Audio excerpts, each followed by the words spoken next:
Hey, Captain Mike from Forbes Fishing, and today's video was taken on November 2nd, 2023. It's the fall striper run in the Raritan Bay. And I've got two good friends, Rob and Pete, on the boat. And I had been telling them all week long I'm beating up the fish left and right, 20, 30, 40 fish a trip. And in this trip, the first few hours, we only caught five. Then all of a sudden it turned on. Stay tuned for all the action.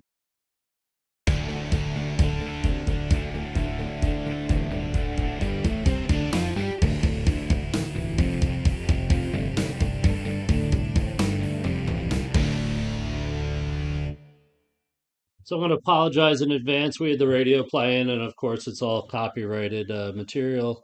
So I'm not going to be able to give you the live audio from the boat itself. You're just going to have to listen to me narrate. Uh, so, three guys, of course, we're going to have triple headers. In the center of the screen there, that's Pete, and he hooked into one just about as soon as we pulled up. As soon as that popper hit the surface, it just pounded on it. I'm on his left there, and it takes me another cast to get into one. And then, well, the two of us are bringing in fish. We're yelling at Rob to hook up, and he's getting hit after hit after hit, and finally gets one to commit. I never really have a live cameraman, except if you count me with the camera on top of my hat once in a while. What we're looking at here is a 360 camera, which in production I'm able to steer around and give you the appearance that it's a live cameraman.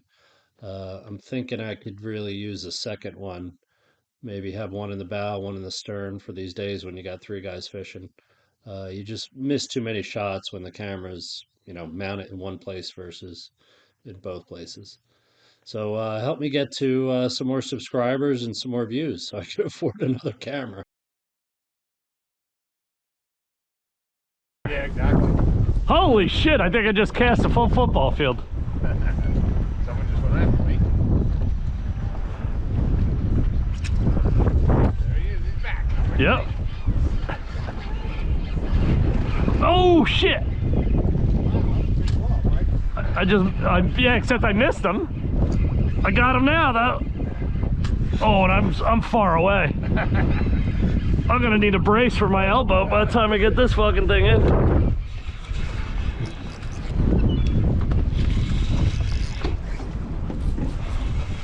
Holy shit, am I far? He looks like he's unhooked and everything. Good. Get that treble out.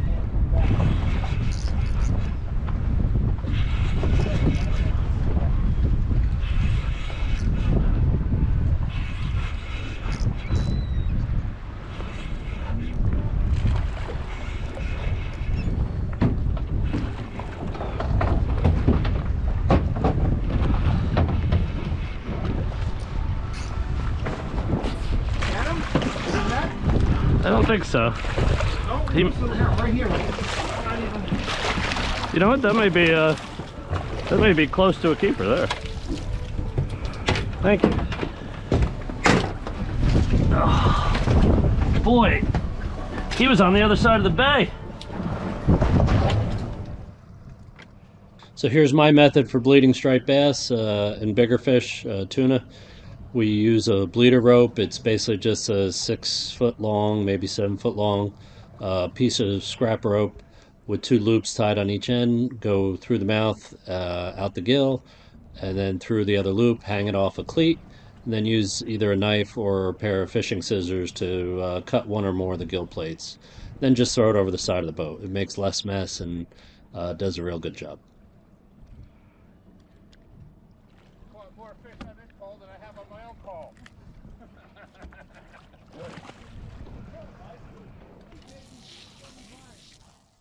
All right, so here Pete's hooked up. I wish I could have left this audio in, but it had loud music playing in the background.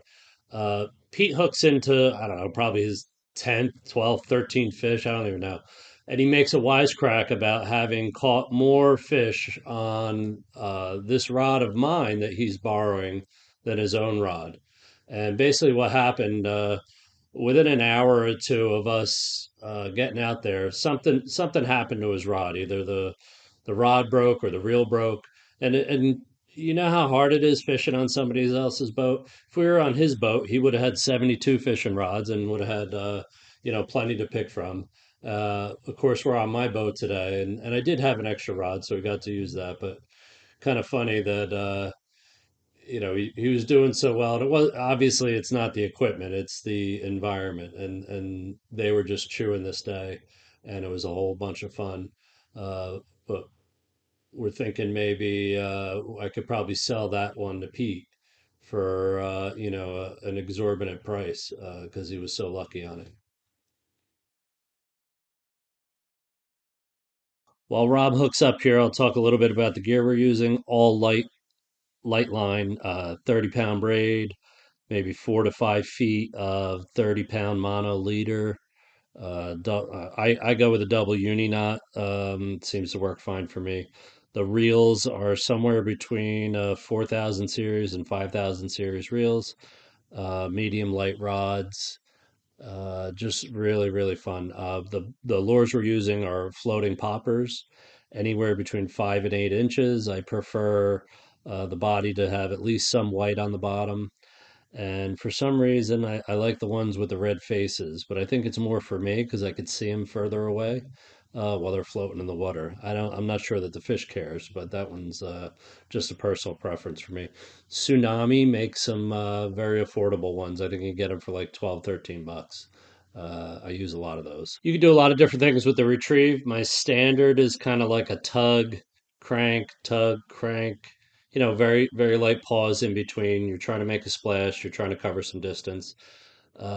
This fall, I've been noticing a lot of the fish coming up and tail slapping the plugs right out of the water. And I assume they're doing that to stun the bait. After that, I go to just a real slow retrieve only, like no more jerking. And many times that would incite them to hit it hard.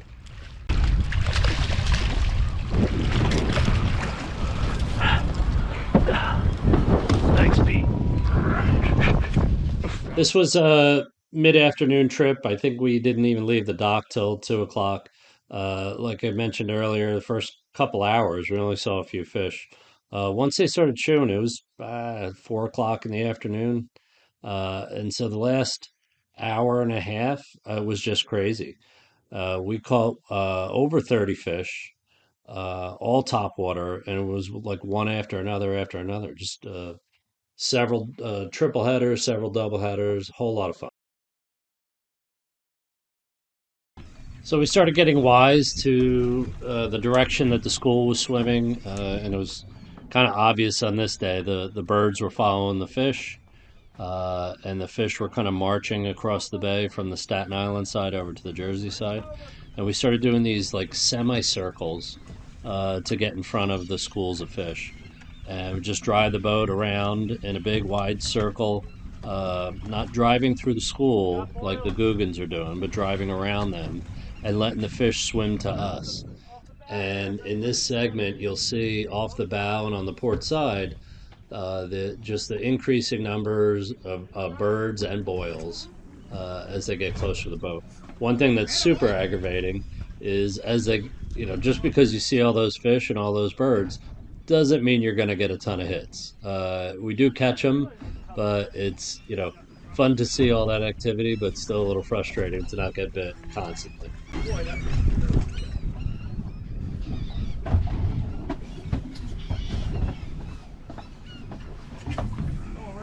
Holy shit! Oh yeah, look at him. Look at him, Pete. Port. Port. You go. Plenty. All down the side of the boat. I'll go the front one. I'm sorry, Pete. Ah! I was tight and then I wasn't. That's fucked up. Sorry, man.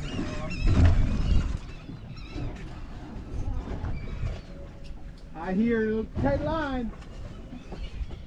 I got a little one. Oh, and there's big ones following it under the boat. Holy shit! They're like jealous that he's got a hook in his mouth. Don't be jealous. Pete's got one. There's more hooks for everybody. already won. Forget about Ben. Hey, if you enjoyed this content, please hit the like button. Consider subscribing if you haven't already. Hey, this is my 100th episode, so I'm doing a little celebration over here. Thank you for everyone who's been watching. Keep watching, and I'll keep putting content up here. So thank you very much, and tight lines to all.